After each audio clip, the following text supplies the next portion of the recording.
नमस्कार। भूमि न्यूज पलामू के विशेष कार्यक्रम गतिविधि में आप सभी सुधी दर्शकों का स्वागत है। अभी डाल्टनगंज में यानी कि मेदिनीनगर निगम में इप्टा के 15वें राष्ट्रीय सम्मेलन का आयोजन किया गया है। इस सम्मेलन में कलाकारों का महाकुंभ है। यह सम्मेलन कलाकारों का महाकुंभ है और इस महाकुंभ में कई कलाकार आए हैं जो राष्ट्रीय स्तर के हैं, जो अपने कला की विधा में विशेषज्ञता रखते हैं। आज उन्हीं कलाकारों में से एक कलाकारा हमारे बीच उपस्थित हैं जिनका कि आज नाटक हुआ धीरेन्द्र मजूमदार की माँ, और उस नाटक के मेन अभिनेत्री फ्लोरा बोस हम लोगों के बीच हैं। हम स्वागत करते हैं फ्लोरा बोस जी का। नमस्कार। आपका आज जो नाटक हुआ वो बहुत ही अच्छा है, और इस नाटक के जरिए हमने जो देखा वो अगर आप अपनी ही जुबान से हमारे सुधी दर्शकों के लिए बात कर सकें कि वह नाटक का उद्देश्य क्या है। ये नाटक धीरेन्द्र मजूमदार की माँ, ये एक कहानी है एक ऐसे औरत की जो जिन्होंने हिंदुस्तान की आज़ादी में भाग लिया। इसके बाद एक एक करके इन्होंने अपना सब कुछ न्योछावर कर दिया आज़ादी हासिल करने के लिए। पर जब आज़ादी मिली तो देश को अंग्रेजों ने टुकड़ों में बांट दिया और बाय डिफॉल्ट वो एक बाहर दूसरे किसी देश की नागरिक बन गई, क्योंकि वो लड़ी तो हिंदुस्तान की आज़ादी के लिए थी। और अंग्रेजों ने जब इसका विभाजन कर दिया तब वो पूर्वी पाकिस्तान, बाद में बांग्लादेश की नागरिक बन गई। इसके बाद जब बांग्लादेश का जन्म हुआ 1971 में, तब वो एज अ रिफ्यूजी भारत में आई थी।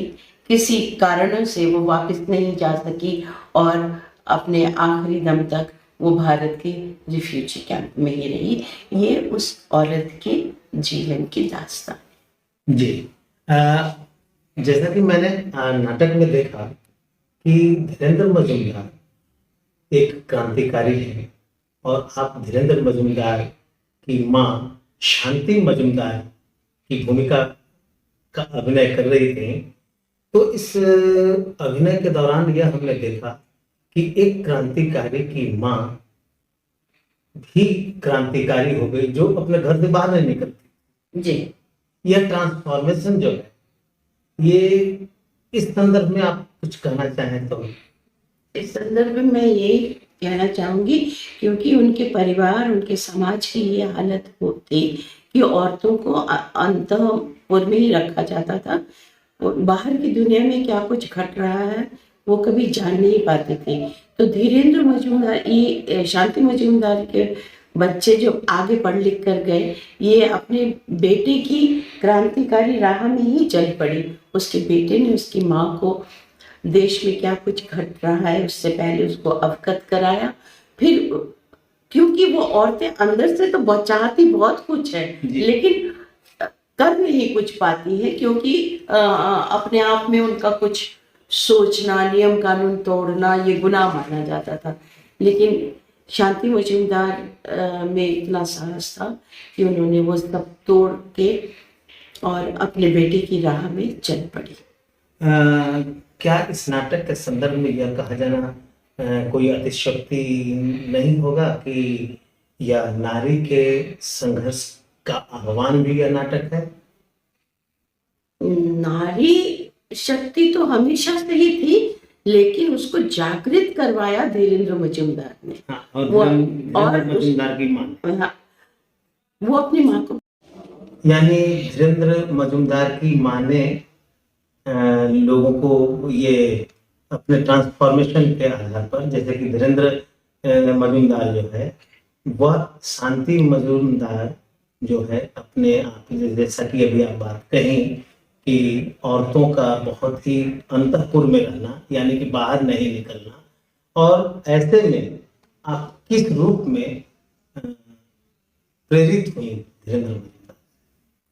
क्योंकि समाज में क्या कुछ घट रहा था वो धीरेन्द्र मजूमदार ने अपनी माँ से सब कुछ बातचीत की, बताया गया। जी।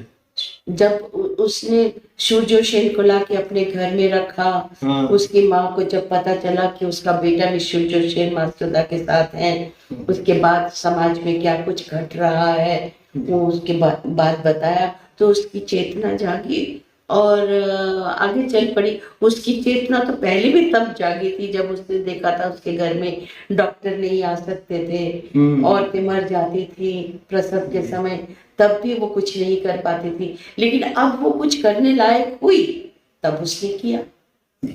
बहुत बहुत शुक्रिया, आपने इस नाटक के बारे में हमारे सुधी दर्शकों को बताया जो यह नाटक नहीं देख सके हैं, कम से कम इतनी बात को समझेंगे।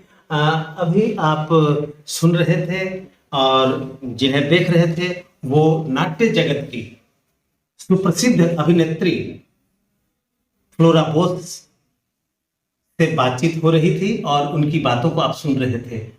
इन्होंने जो धीरेन्द्र मजूमदार की मां नामक नाटक जो प्रस्तुत किया, इससे यह प्रतीत होता है कि जो परेशानियों को झेल रहा है, समस्याओं को जो झेल रहा है, वो अगर थोड़ा सा भी मौका मिले तो वह क्रांति कर सकता है। उसके लिए एकजुट होना जरूरी है।